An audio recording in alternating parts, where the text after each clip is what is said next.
Today, Nintendo released some new information related to Zelda Echoes of Wisdom. So the new trailer details some of the places we're going to visit in the game, some of the races and the people that we're going to meet, plus also how to travel across Hyrule, as well as some exciting new abilities for Zelda on her adventures throughout Hyrule. Well, today, I'm going to recap all the latest news and information from Zelda Echoes of Wisdom. Well, without any delay whatsoever, let's dive into that information. So first of all, we've got the places. So Nintendo detailed some of the locations we're going to visit in this version of Hyrule. So we've got the Central Plateau with our castle town. We then make our way to Gerudo Desert, where we've got dunes plus variable weather with sandstorms, plus also an oasis to cool down. So it is a nice addition for the weather effects to be added. It wasn't clear if this was isolated to just the Gerudo Desert, or maybe this has been expanded into other areas. For example, in the Farron Wetlands, I'd love to see it rain. That would be really good, but at the moment, we just know that the sandstorms that are in Gerudo Desert, and to be honest, that is good enough for me. We've also got Jabal Waters, which is the home of the sea and the river Zora people. So we saw a snippet in the first trailer of Echoes of Wisdom. We thought there may have been an argument been going on between the Zora races, and that has been confirmed here in the latest trailer. They were indeed having a bit of a scuffle. So these Zora, they are clearly having an argument, but Nintendo didn't really go into the detail as to why they are fighting. I would imagine they're going to leave that until we get into the game itself. Well, next we've got the Eldin Volcano and Kakariko villages at the bottom of the mountain, which is very familiar indeed. Plus we've got the Goron people living here as well.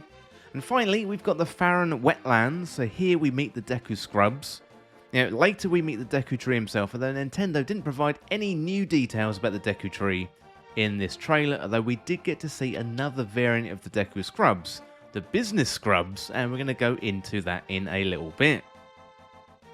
Next up we've got the side quest, so Echoes of Wisdom is going to see the addition of an adventure log, and that's going to help us keep track of side quests in the game. So there's plenty of people to meet and treasures to find related to side quests, and this is going to be an important part of exploring Hyrule and ultimately for Zelda to save the day. So the adventure log is quite similar to what we've seen in Breath of the Wild and Tears of the Kingdom. So this is going to be a really nice addition to the top-down style games, and it's good to see some positive influences coming in via the Nintendo Switch era of the Zelda games. Well, next up we've got the most exciting part for me. It's travelling around Hyrule, but who am I kidding? It's all about the horses. But first of all, we've got a couple of options when it comes to travels. There's various waypoints around Hyrule that we can activate, and they act as fast travel points. Zelda also has a horse, which makes getting around Hyrule much quicker and also much easier too. And Zelda can learn a carrot echo to summon her horse from any location. It also looks like Zelda has multiple horses here, rather than a single horse like Epona from Ocarina of Time. And we can tell this because the second horse that comes along to eat the carrot has a different colour compared to the first. So maybe we could see horses roaming around Hyrule, but maybe they can only be tempted by carrots, hence the need to learn the carrot echo, or maybe you can buy carrots from local shops in the villages. Well, next up we've got Smoothies. So Deku Scrubs are driving the economy of Hyrule through a new smoothie mechanic. So they're called Business Scrubs, and they sell various smoothies. And Zelda can modify the smoothies to enhance her abilities.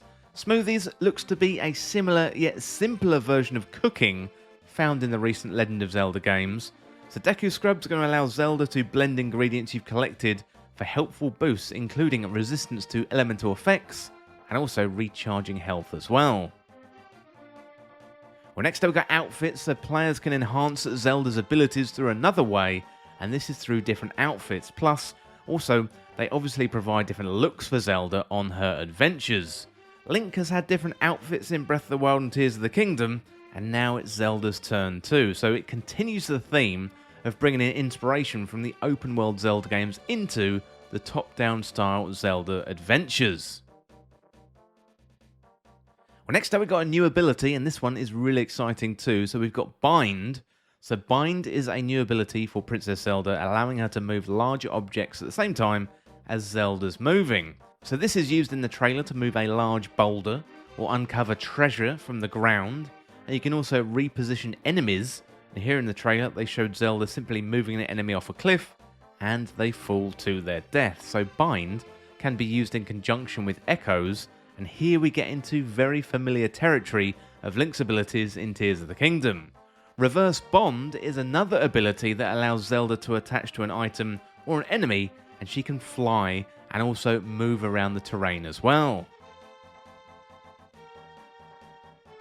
Well, finally, we've got Jumping into the Void, so we see something very interesting at the end of the trailer. And that is Tri, Zelda's trusty companion on her adventures in Echoes of Wisdom, Tri creating a hole in the void and Zelda jumping into it. So I think this could either be something like shrines, or perhaps this is Zelda exploring the void, which is maybe like a Dark World type situation, like from A Link to the Past. Zelda has to go in there and save Link eventually, but it's going to be interesting to see if it's somewhere that Zelda can dive into and walk around and explore, and then freely come back to Hyrule, or maybe these are self-contained spaces similar to shrines. So let me know in the comments what you think about Zelda jumping into the void, and where do you think she is jumping to?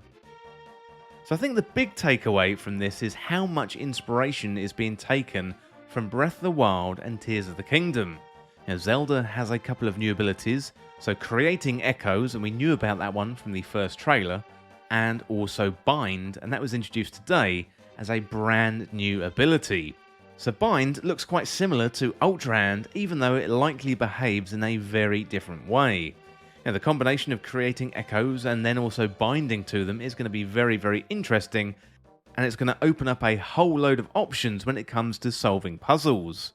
There's also other elements too, like the adventure log, plus the ability to combine ingredients and also getting the new outfits. Cooking has been a huge part of the open world games, and we're getting elements here that are very, very similar, albeit a little bit simplified. So the outfits definitely make a lot of sense, given Zelda has had a lot of looks over the years, and we saw a good variety of looks here in the Echoes of Wisdom trailer. Plus they aren't going to be just cosmetic, they're also going to impact gameplay too, through Zelda's abilities. So when we first saw this game, it looked like an iteration on Link's Awakening, but Nintendo have really ramped up this information today with this 5.5 minute trailer. You know, who needs a Nintendo Direct when you can randomly drop a trailer on Twitter on a Monday morning?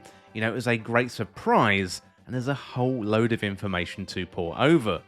So some of the questions that I have, and that I'm going to follow up in later videos, is what new information do we have here to identify the timeline placement? Yeah, we knew about the Deku Scrubs, we knew about the arguing sea and river Zora, and also Kakariko Village being at the base of the Elden Volcano. That seems very, very important information. So, loads of great new information. I would love to hear what you think about this new trailer. You know, how are your hype levels going into Echoes of Wisdom? So are you going to be playing this game when it comes out, and what more do you want to see from Nintendo when it comes to these type of videos and the build-up? So we don't have long to wait now, and this game releases in a month and a half on the 26th of September on Nintendo Switch. So I'm going to be covering this game like I did with Tears of the Kingdom, so expect plenty of guides and a whole load more. So let me know in the comments what you want to see from my coverage from Echoes of Wisdom. Well, that is it today for the look at the latest trailer from Echoes of Wisdom, and as always, thank you so much for watching or for listening. Don't forget you can hit that subscribe button down below for even more Zelda content here on Triforce Times, and you can also like the video and share the video too. That would help me out here on the channel. Well, thanks again, and I'll see you soon. Well, this video is brought to you by Triforce Times Backstage. This is available through Patreon or YouTube membership, and you're going to get exclusive benefits, plus you'll be able to go above and beyond to support Triforce Times. Free content is core to Triforce Times, and you can continue to enjoy these videos that you know and love. However, if you want to enjoy the benefits like early access, our community Discord, shoutouts in the credits of videos, content polls and exclusive videos, then select the tier that is right for you and join Triforce Times Backstage today. So help me make Triforce Times be even bigger and better, plus you're going to get some added benefits for a small fee every month. Well, thank you for listening, and now it is time to go back to the video.